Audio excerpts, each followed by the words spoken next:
Yes, सो नाम से बच्चे पता लगता है this chapter is about these occupations. When Britishers came in our country, what happened to these student, मतलब जो ऑक्यूपेशंस थी like weavers, iron smelters, factory owners, जो फैक्ट्री में काम करते थे. एंड ब्रिटिशर्स के आने से किस तरह से हमारी कंट्री में, ठीक है, जो लोग रह रहे थे उनके ऊपर इसका क्या बैड इम्पैक्ट पड़ा. बच्चे जैसे ही आप स्टार्ट करते हो ना अपना फर्स्ट पेज, आप फर्स्ट पेज पे देखोगे ये एक पोर्ट की पिक्चर है. ये जो पोर्ट है, ये पोर्ट कौन सा पोर्ट था? सूरत. ठीक है, सूरत का पोर्ट था ये, जिसकी पिक्चर आपकी बुक में बनी हुई है. एंड आज भी सूरत का नाम जाना जाता है, लेकिन पुराने टाइम पीरियड में यानी कि ब्रिटिश टाइम पीरियड में सूरत जो था that was on Gujarat coast. पहले सबसे पहले लिखो सूरत गुजरात, गुजरात कोस्ट. और गुजरात आपको पता ही है हमारे इंडिया में कौन से डायरेक्शन में है? वेस्ट. तो Surat was located on west coast. ठीक है, Surat was located on west coast, western coastal area की तरफ गुजरात में ये सूरत पोर्ट बहुत फेमस था. अब क्यों फेमस था? Why this port was very famous? Because many foreign traders they came here to trade. कहाँ से आते थे? यूरोप से. ठीक है, यूरोप से. तो यूरोप में तो बहुत सी, जिसे हम कहते हैं उस टाइम पीरियड में लोग थे, Portuguese, Dutch people they came, Englishmen, they also traded from European countries to India. तो सबसे पहले आपने इस पिक्चर की हमने इलेबोरेशन बतानी है. ये जो पिक्चर आपकी बुक में बनाई गई है that is of Surat coast. Surat जो था वो कहाँ पे है? गुजरात, वेस्टर्न कोस्टल एरिया है. And many Dutch people and English man they came here through ships. Ship से आते थे. एंड पोर्ट एरिया क्या होता है? पोर्ट एरियाज क्या होते हैं? जहाँ पे शिप लोड और अनलोड होते हैं. और ये जो टाइम पीरियड था that was around 17th century. इसका मतलब क्या है? सूरत की इंपॉर्टेंस जो थी इंडिया में कौन सी सेंचुरी में थी? 17th century. यानी कि 17th सेंचुरी तक तो हमारे सूरत की इंपॉर्टेंस यूरोप में बहुत ज्यादा थी. लेकिन आपको पता है इसकी इंपॉर्टेंस क्यों डिक्लाइन हो गई? Why its importance decline? With the coming of Britishers. Britishers जब हमारी कंट्री में आए, यूरोपियंस आए, तो उन्होंने बॉम्बे, कैलकाटा जैसे पोर्ट्स को ज्यादा जो है इंपॉर्टेंस दी as compared to Surat.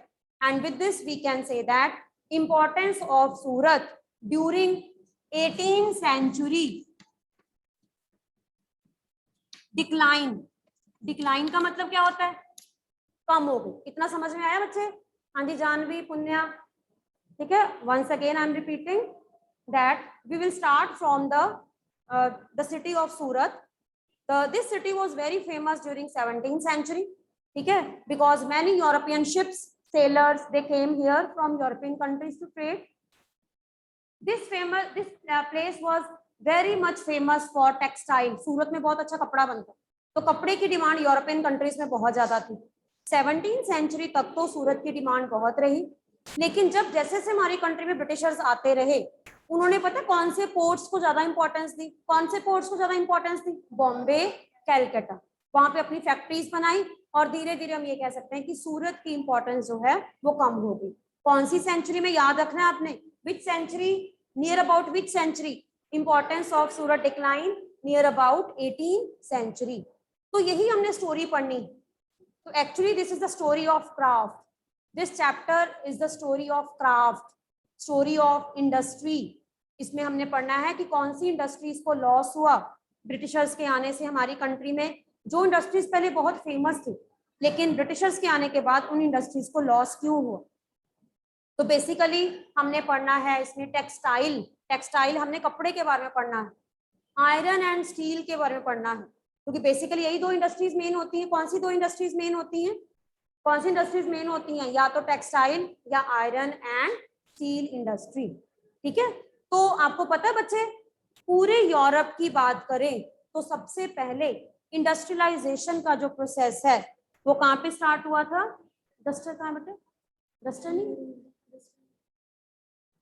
Industrialisation का जो प्रोसेस है बच्चे, आपको पता है पूरे यूरोप में ये इंडस्ट्रियलाइजेशन का जो प्रोसेस है वो कहाँ पे स्टार्ट हुआ? Britain, England. इंग्लैंड कहाँ पे है? ब्रिटेन में। और हमारी कंट्री में कौन आए? ब्रिटिशर्स। 17वीं सेंचुरी में सूरत की इंपॉर्टेंस बहुत ज्यादा थी, 18वीं सेंचुरी में सूरत की इंपॉर्टेंस कम हो गई, ठीक है। और आपको पता है Britain was the first industrial nation, सबसे पहले इंडस्ट्रियलाइजेशन जो है वो कहाँ पे आई? ब्रिटेन। फर्स्ट, याद रखो आप, which country was the first industrial nation? Britain. क्यों इसको इंडस्ट्रियल नेशन कहते हैं? क्योंकि सबसे पहले इंडस्ट्रियलाइजेशन जो है वो कहाँ पे हुई? ब्रिटेन। अब आप कहोगे कि मैम इंडस्ट्रियलाइजेशन क्या होती है? इंडस्ट्रियलाइजेशन का मतलब क्या होता है? Setting up of new industries and factories with in a span of time, यानी कि 10 इयर्स में, 20 इयर्स में, 30 इयर्स में बड़ी बड़ी फैक्ट्रीज, इंडस्ट्रीज बनने लगी। सबसे पहले फैक्ट्री सिस्टम, इंडस्ट्री सिस्टम कहाँ पे आया? पूरे यूरोप में सबसे पहले कहाँ पे आया? ब्रिटेन। इसीलिए ब्रिटेन को क्या कहते हैं? First industrial nation. और ये कौन सी सेंचुरी में आई? 19वीं सेंचुरी। 19वीं सेंचुरी। मैं आपको बार बार पूछूंगी, इन विच सेंचुरी इंडस्ट्रियलाइजेशन केम? 9। अगर सेंचुरी की बात करें तो 19वीं century. In which country industrialisation came? Britain. तो ब्रिटेन कौन से कॉन्टिनेंट में है? यूरोप। तो सबसे पहले इंडस्ट्रियलाइजेशन कॉन्टिनेंट की बात करें तो यूरोप में आई। यूरोप में अगर कंट्री की बात करें तो ब्रिटेन। ब्रिटेन में कौन सी सिटी? इंग्लैंड। इंग्लैंड। और ब्रिटेन के लोगों को क्या बोलते हैं? उनकी नेशनैलिटी क्या है? ब्रिटिशर्स। हमारी कंट्री में कौन आए जिन्होंने हमें कॉलोनाइज किया? ब्रिटिशर्स। और ब्रिटिशर्स के आने से ही हमारी कंट्री में कौन सा, बच्चे इधर देखो, कौन सा प्रोसेस स्टार्ट हुआ? उनकी कंट्री में इंडस्ट्रियलाइजेशन आई तो उन्होंने हमारी कंट्री को क्या करना शुरू कर दिया? कॉलोनाइज करना शुरू कर दिया। क्या करना शुरू कर दिया? कॉलोनाइज। अच्छा, ये वर्ड आपके लिए नया होगा कई बच्चों के लिए ना। सबसे ये जो कॉलोनाइज वर्ड है ना बच्चे, ये कहाँ से डिराइव हुआ है? कॉलोनी। आज के टाइम पर में आप सुनते होंगे कि ये कॉलोनी है, कोई भी एड्रेस का नाम होता है, लेकिन जिस टाइम पर में ब्रिटिशर्स हमारी कंट्री में थे, इंडिया को उन्होंने अपनी क्या बनाया हुआ था? कॉलोनी। क्या बनाया था? Colony. Process in which one country occupy another, उस प्रोसेस को क्या बोलते हैं? कॉलोनाइजेशन। यहाँ पे पढ़ा हुआ कॉलोनाइजेशन। तो अब देखो, दो वर्ड आपको क्लियर होने चाहिए, इंडस्ट्रियलाइजेशन एंड कॉलोनाइजेशन। इंडस्ट्रियलाइजेशन आई ब्रिटेन में, ब्रिटेन में बड़ी बड़ी इंडस्ट्रीज खुलनी शुरू हो गई, और ब्रिटेन ने इंडिया को क्या बना दिया? अपनी इंडिया को क्या बना दिया? Colony.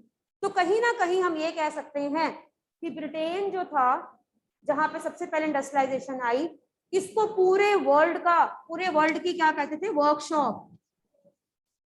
Workshop of world. Which country was named as a workshop of the world? किसको बोलते थे? किसको बोलते थे? इसको Britain. Yes, Britain was known as the workshop of the world. इसको वर्कशॉप ऑफ द वर्ल्ड बोलते थे, ठीक है। वर्कशॉप ऑफ द वर्ल्ड क्यों बोलते थे? क्योंकि सबसे पहले इंडस्ट्रियलाइजेशन यहाँ पे आई, फैक्ट्रीज यहाँ पे बनी, इंडस्ट्रीज यहाँ पे बनी। लेकिन ब्रिटेन में बड़ी बड़ी इंडस्ट्रीज जब बनी तो ब्रिटेन को क्या चाहिए था? इंडस्ट्रीज के लिए क्या चाहिए होता है? Raw material. तो रॉ मटेरियल के लिए उन्होंने कहाँ पे आए?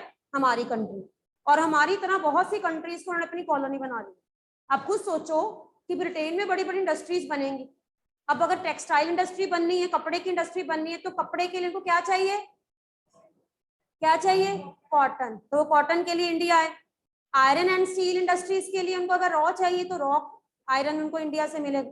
किसी भी तरह से रॉ मटेरियल के लिए उन्होंने इंडिया को अपनी क्या बना लिया? कॉलोनी। अब आप एक और चीज सोचो कि ब्रिटेन में बड़ी बड़ी इंडस्ट्रीज में जो भी सामान है, मशीन मेड गुड्स हैं, वो कहाँ पे बिकेंगे? बिकने के लिए इनको क्या चाहिए? मार्केट। तो इंडिया जो है, इंडिया में वो मशीन मेड गुड्स को बेचते थे, तो जो प्रॉफिट अर्न करते थे, ये प्रॉफिट जो था वो किसका प्रॉफिट माना जाता था? East India company. ये मेन स्टोरी है कि ब्रिटिशर्स के आने से इंडस्ट्रियलाइजेशन तो आई ब्रिटेन में, लेकिन कॉलोनाइजेशन इंडिया को उन्होंने क्या कर लिया? कॉलोनाइजेशन। मैं जितना मैंने आपके साथ अभी डिस्कस किया है, I am going to repeat again, ठीक है। ये आपका चैप्टर बिल्कुल न्यू है, तो इसलिए इसको अच्छी तरह से रीडिंग करनी है आपने। क्लियर बच्चे? Yes, first of all the name of the chapter is weavers, iron and smelters and factory owners. Clear? अब सबसे पहले जैसे ही आप कहते हैं चैप्टर स्टार्ट करते हो, सूरत, सूरत जो सिटी थी, इस सिटी की इंपॉर्टेंस जो है वो सबसे पहले मैंने आपको बताया 17th सेंचुरी के near about Surat was very famous city, ठीक है। And with the coming of Britishers, जैसे जैसे ब्रिटिशर्स हमारी कंट्री में आए तो उन्होंने बॉम्बे एंड कैलकाटा को ज्यादा importance the. So that's why हम ये कह सकते हैं कि सूरत की इंपॉर्टेंस 18th सेंचुरी तक आते आते कम हो गई। And Surat was very famous for textile industry. Many ships from European countries, these ships were loaded and unloaded near these coastal areas, ठीक है। इसके बाद फिर मैंने आपके साथ डिस्कस किया था कि इंडस्ट्रियलाइजेशन का प्रोसेस आपके लिए जानना बहुत जरूरी है। इंडस्ट्रियलाइजेशन जो है पूरे वर्ल्ड में कौन सबसे पहले कहाँ कौन से कॉन्टिनेंट में आई। कॉन्टिनेंट की बात करें तो यूरोप, कंट्री की बात करें तो ब्रिटेन, और सिटी की बात करें तो इंग्लैंड, ठीक है। इंडस्ट्रियलाइजेशन का मतलब ही क्या होता है? अगर मैं आपसे ये पूछूं बेटा what is the meaning of industrialisation, simple meaning of industrialisation is setting up of big industries, factories, mills, ठीक है। उस प्रोसेस को क्या बोलते हैं? इंडस्ट्रियलाइजेशन। इसका मतलब है सबसे पहले बड़ी बड़ी फैक्ट्रीज जो है वो कहां पे बनी? Britain. That's why it was known as the workshop of the world.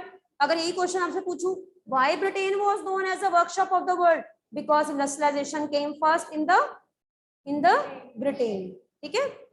इसके बाद फिर नेक्स्ट हमने बताना है कि इंडस्ट्रियलाइजेशन के आने से, एक आपकी बुक में एक लाइन है, industrialisation has a close connection with the colonization of India. Industrialization has a close connection with the colonization of India. मैंने आपको भी समझाया कि जब ब्रिटेन में बड़ी बड़ी इंडस्ट्रीज बनी, उन इंडस्ट्रीज के लिए रॉ मटेरियल चाहिए था, तो उस रॉ मटेरियल के लिए ब्रिटेन ने इंडिया को कॉलोनी बनाया। सेकेंड थिंग, ब्रिटेन की इंडस्ट्रीज में जो बड़ी बड़ी जो है वो मशीन्स में जो गुड्स बन रही थी, मशीन मेड गुड्स, उनको बेचने के लिए भी उनको मार्केट चाहिए। तो अब ये सोचो कि इंडिया में एक तो रॉ मटेरियल जा रहा था और दूसरी तरफ मशीन मेड गुड्स इंडिया में आ रही थी, और हमारी कंट्री में जो लोग थे वो वेस्टर्न चीजें खरीद रहे थे। इंडियन स्वदेशी आइटम्स को छोड़कर वो क्या खरीद रहे थे? वेस्टर्न कल्चर को अडॉप्ट कर रहे थे। और इस तरह से हम ये कह सकते हैं कि हमारे इंडिया में वेस्टर्न कल्चर का बहुत ज्यादा इन्फ्लुएंस हुआ, और इस तरह से धीरे धीरे इंडियन इंडस्ट्री, अब लॉस किसको हुआ? लॉस किसको होगा? जो इंडियन इंडस्ट्रीज होंगी, जो इंडियन इंडस्ट्रीज थी या जो इंडियन ट्रेडर्स थे उनको लॉस होना शुरू हो गया, क्योंकि अब प्रॉफिट जो था वो ईस्ट इंडिया कंपनी की पॉकेट्स में ज्यादा जाता था, ठीक है। तो इसमें हमने ये बताना है, east India company occupied many territories. East India company occupied many territories. India की कितनी टेरिटरीज को उन्होंने ऑक्युपाई करना शुरू कर दिया? ये सारा आपने फर्स्ट टर्म में पढ़ा हुआ है। कौन कौन सी कंट्री, कौन कौन से एरियाज को ऑक्युपाई किया था? बंगाल, बिहार, अवध, अलग अलग किंगडम्स को उन्होंने ऑक्युपाई किया, ठीक है। Hyderabad, doctrine of lapse, subsidiary alliance, ये बच्चे आपने सारा पढ़ा हुआ है ना, कि नई नई पॉलिसीज बनाकर उन्होंने नई नई टेरिटरीज को ऑक्युपाई करना शुरू कर दिया। उनके आने से हमारी कंट्री का पैटर्न चेंज हो गया। Pattern of trade was change completely. पहले हमारी कंट्री से कॉटन की डिमांड ऑल ओवर वर्ल्ड में थी, लेकिन ब्रिटिशर्स के आने के बाद हमारी कंट्री सिर्फ क्या रह गई? सप्लायर ऑफ रॉ मटेरियल, ठीक है। क्योंकि अब ब्रिटिशर्स नहीं चाहते थे कि इंडिया के टेक्सटाइल की डिमांड ऑल ओवर वर्ल्ड बने, वो चाहते थे कि उनकी कपड़े की डिमांड हो और इंडिया को सिर्फ क्या बना दिया जाए? एक मार्केट बना दिया जाए जिसमें कि वो मशीन मेड गुड्स को बेच सके। Then machine made goods flooded from Britain to India, many goods came in India, और धीरे धीरे हमारी कंट्री के लोगों को वेस्टर्न चीजें ज्यादा पसंद आने लग गई और उन्होंने क्या करना शुरू कर दिया? इंडियन गुड्स को खरीदना कम कर दी। और जिससे कि हमारे जो इंडियन ट्रेडर थे, जो हाथ से चीजें बनाते थे, हैंडीक्राफ्ट, वीवर्स, जो कपड़ा बुनते थे, वीवर्स कौन होते हैं? जो लोग क्या करते हैं? वीविंग, कपड़े को बुनते हैं। आयरन स्मेल्टर्स कौन? जो आयरन को स्मेल्ट करते हैं, रॉ जो और होता है उसको स्मेल्ट करते हैं। फैक्ट्री ओनर्स, ये सारे हम इंडियन की बात करें, इनको लॉस। तो this is the story of the loss. ये चैप्टर जो है that is the story of loss. किसका लॉस? लॉस टू इंडियंस और ब्रिटिशर्स? इंडियंस। इंडियंस का लॉस होगा ना ऑब्वियसली, ठीक है, तो ये मेन हमने इस चैप्टर में पढ़ना है। अब हमारा जो नेक्स्ट पार्ट है दैट इज, हमने इंडिया से स्टार्ट करना है। टेक्सटाइल हम स्टार्ट करेंगे, Indian textile and world market. Indian textile and world market.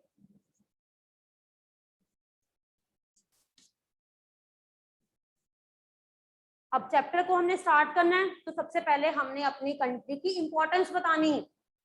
अगर मैं आपको ये बताऊं कि हमारी कंट्री के लिए फॉरेनर्स क्या नाम लेते थे, आपको पता है हमारी कंट्री को क्या बोलते थे? गोल्डन स्पैरो, सोने की चिड़िया।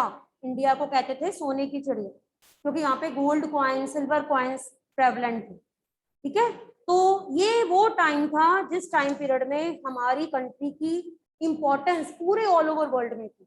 तो नियर अबाउट चैप्टर स्टार्ट कहाँ से होगा? 1750। हमने ये टाइम लिया है, 1750 का टाइम लिया है, जिसमें हमने अपनी कंट्री की पहले इंपॉर्टेंस बतानी कि नियर अबाउट 1750 जो टाइम पीरियड था, India was the world's largest producer of cotton textile. ये पहले ये लाइन लिखो, 1750 के near about India was the largest producer of cotton textile. 1750 producer of cotton textile का मतलब क्या है कि इंडिया का कपड़ा जो था उसकी डिमांड ऑल ओवर वर्ल्ड में बहुत ज्यादा थी। Textile during 1750 India was the biggest और largest producer of cotton textile for quality. सबसे ज्यादा टेक्सटाइल की प्रेज क्यों होती थी? क्वालिटी के कारण।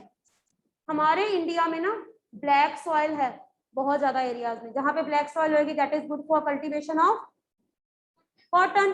कॉटन की कल्टीवेशन ज्यादा होगी तो टेक्सटाइल भी बहुत अच्छा होगा, और इसीलिए हमारी कंट्री में दूर दूर से लोग कॉटन टेक्सटाइल खरीदने के लिए आते थे। कहाँ से आते थे? आप कंट्रीज के नाम लिखो, Java, Sumatra, south east Asia, Asia के साउथ ईस्ट एशिया जो कंट्रीज थी ना, south eastern areas, many countryman from south east Asia, Java, Sumatra,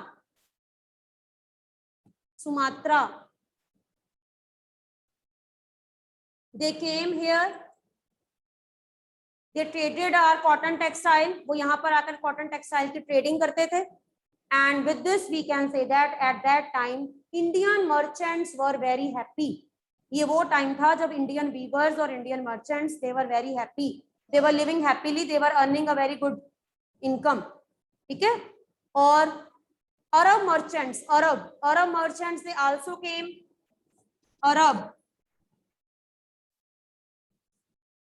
Arab merchants also came and carried cotton cloth। आपको पता है सबसे पहले हमारी कंट्री में जो अरब पीपल आए, अरेबियन कंट्री से आए, और वो हमारी कंट्री की कॉटन टेक्सटाइल अपने साथ लेकर गए। और सबसे पहले ये कहाँ पे लेकर गए? प्लेस का नेम लिखो, मौजूल। प्लेस का नेम क्या है? मौजूल। और आज के टाइम पीरियड में इसको क्या बोलते हैं? इराक। मॉडर्न नेम क्या है इसका? इराक। बच्चे इसको स्टोरी की तरह लर्न करो। हमारे इंडिया में 1750 में कॉटन टेक्सटाइल बहुत फेमस था, लेकिन इससे पहले भी हमारी कंट्री में बहुत से ट्रेडर्स आते थे। तो सबसे पहले हमारी कंट्री के कॉटन टेक्सटाइल की पहचान ऑल ओवर वर्ल्ड में किन्होंने करवाई? Arab merchants, Arabian merchants. ये हमारी कंट्री से कॉटन टेक्सटाइल लेकर गए। कहाँ पर लेकर गए? मौजूल जो है आज का मॉडर्न नेम इसका क्या है? इराक। और वहां पे यूरोपियंस की नजर इस कपड़े पे पड़ी। समझ आई? ठीक है, अगर हमने यूरोप जाना है तो हमें अरेबियन कंट्रीज का मिड हो गया ना रास्ता। ठीक है, तो अरब मर्चेंट जो थे वो मौजूल लेकर गए हमारी कंट्री की कॉटन टेक्सटाइल को, और वहां पर इस कपड़े पर किनकी नजर पड़ी? यूरोपियंस की। और यूरोपियंस ने उन्होंने वहां से टेक्सटाइल को खरीदा और अपनी कंट्रीज में लेकर गए, और धीरे धीरे यूरोपियन कंट्रीज में हमारे कॉटन टेक्सटाइल की डिमांड जो है वो बढ़ने लगी। और आपको पता है वो लोग हमारी कॉटन टेक्सटाइल को क्या बोलते थे? हमारी कॉटन टेक्सटाइल को उन्होंने क्या नाम दिया? मसलिन। यस, स्पेलिंग बहुत केयरफुली लिखने हैं आपने, MUSLIN, मसलिन। मलमल का कपड़ा जिसे कहते हैं ना, मसलिन, मसलिन। उन्होंने हमारे कॉटन टेक्सटाइल को क्या नाम दिया? मसलिन। क्योंकि सबसे पहले कहाँ पे गया? मौजूल। मौजूल से इसका नाम क्या पड़ गया? मसलिन। मसलिन मतलब इंडिया का कॉटन टेक्सटाइल, मलमल का जो सबसे फाइन क्वालिटी का कपड़ा होता है, जो किंग और क्वींस बहुत लाइक करते थे, मसलिन। देखा जाए पर्शियन वर्ड में, अगर मैं आपको ये पूछूं कि बेटा वैसे मसलिन का वर्ड का मीनिंग क्या होता है, मसलिन का मतलब क्या होता है? एक ऐसी चीज जिससे हम बहुत ज्यादा करेंसी अर्न करते हैं। तो you can write one word. अगर one line meaning of muslin क्या होता है? वैसे तो ये कपड़ा होता है, लेकिन उनके पर्शियन वर्ड में इसका मतलब क्या होता है? Word acquired lot of currency. Write down. Muslin का मतलब क्या होता है? पर्शियन वर्ड, ये वर्ड इसका मतलब क्या है? एक्वायर्ड लॉट ऑफ करेंसी, जिसको बेचकर हम करेंसी अर्न करें, जिसको बेचकर हम बहुत सारी करेंसी अर्न करें, मसलिन। तो हमारे टेक्सटाइल को अरेबियंस ने क्या नाम दिया? मसलिन। फिर से मैं स्टार्ट करती हूँ। 1750 के नियर अबाउट हमारे इंडिया में कॉटन टेक्सटाइल की डिमांड बहुत ज्यादा थी, दूर दूर से लोग यहाँ पे आते थे। और लेकिन सबसे पहले यूरोप को हमारा जो कॉटन टेक्सटाइल है वो कैसे पता लगा? Through Arab merchants. याद रखो कि यूरोप को हमारे कॉटन टेक्सटाइल की नॉलेज कैसे हुई? हमारे इंडिया में अरब मर्चेंट्स आते थे, और हाँ, ट्रेडर्स, मर्चेंट सेम थिंग है ना। अरब ट्रेडर्स, मर्चेंट्स आते थे, और ये हमारे इंडिया से कॉटन टेक्सटाइल कहाँ पे लेके गए? कहाँ पे लेके गए? मौजूल। मौजूल जो है वो किसका मॉडर्न नेम है? इराक। और इन्होंने हमारे टेक्सटाइल को क्या नाम दिया? मसलिन। मसलिन के दो नाम है, दो इसका मतलब होता है। मसलिन का मतलब होता है मलमल का कपड़ा भी कहते हैं, दूसरी तरफ मसलिन का मतलब क्या होता है? एक ऐसा प्रोडक्ट जिससे बहुत सारी करेंसी अर्न की जाए। तो उनका ये मानना था कि इंडिया से अगर हम कॉटन टेक्सटाइल यानी कि मसलिन को लेकर आएंगे तो we can earn lot of currency.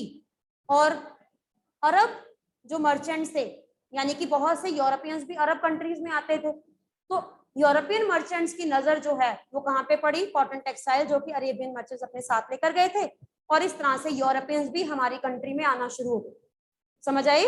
और यूरोपियंस हमारी कंट्री में आना शुरू हुए टू परचेज कॉटन टेक्सटाइल, ताकि यहाँ से कॉटन टेक्सटाइल खरीद कर वो कहाँ बेचें? कहाँ पे बेच सकें? European countries. ठीक है, तो यूरोपियन ट्रेडर्स भी हमारी कंट्री में आना शुरू हो। अच्छा, अब जब भी हम यूरोपियन ट्रेडर्स की बात करते हैं ना, आपको पता होना चाहिए सबसे पहले हमारी कंट्री में जो सी रूट था वो किसने डिस्कवर किया था? Vasco da Gama. Vasco da gamma Europe से था, लेकिन उसकी नेशनैलिटी क्या थी? कौन सी कंट्री से था? पुर्तगाल। तो उसको हम क्या बोलते हैं? पोर्टुगीज। तो आपने ये बताना है, Portuguese first came in India. Portuguese first came in India. हमारी कंट्री में सबसे पहले यूरोपियन कौन से आए? पोर्टुगीज। और पोर्टुगीज की बात करें तो सबसे पहले नाम उनमें से एक पर्सन जो है, जैसे इंडियन होगी नेशनैलिटी, पर्सन का नाम ऐसे ही आपने याद रखना है। पोर्टुगीज में से Vasco da Gama. Vasco da Gama was the first person who discovered sea route from Europe to India. और जब वो यहाँ पे आए, सबसे पहले पता वो कहाँ पे पहुंचे थे? केरला। ठीक है, तो ये आपने बताना है, Calicut on Kerala. Right down. Portuguese landed in Calicut, ये आपने याद रखना है। Portuguese landed in Calicut. Calicut कहाँ पे है? केरला।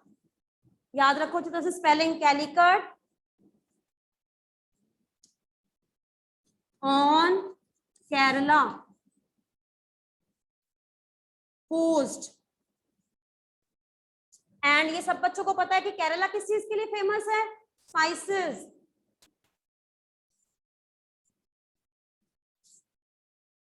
यूरोपियंस अपने साथ स्पाइसेस भी लेकर गए, और जब उन्होंने यूरोपियन कंट्रीज में इन स्पाइसेस को बेचा तो बहुत अच्छा रिस्पांस आया। तो इसका मतलब अब हमारी कंट्री में cotton textile and spices, Indian spices की डिमांड जो थी वो यूरोपियन मार्केट में बहुत ज्यादा थी। ठीक है, next I will continue, will discuss tomorrow बेटा, ठीक है।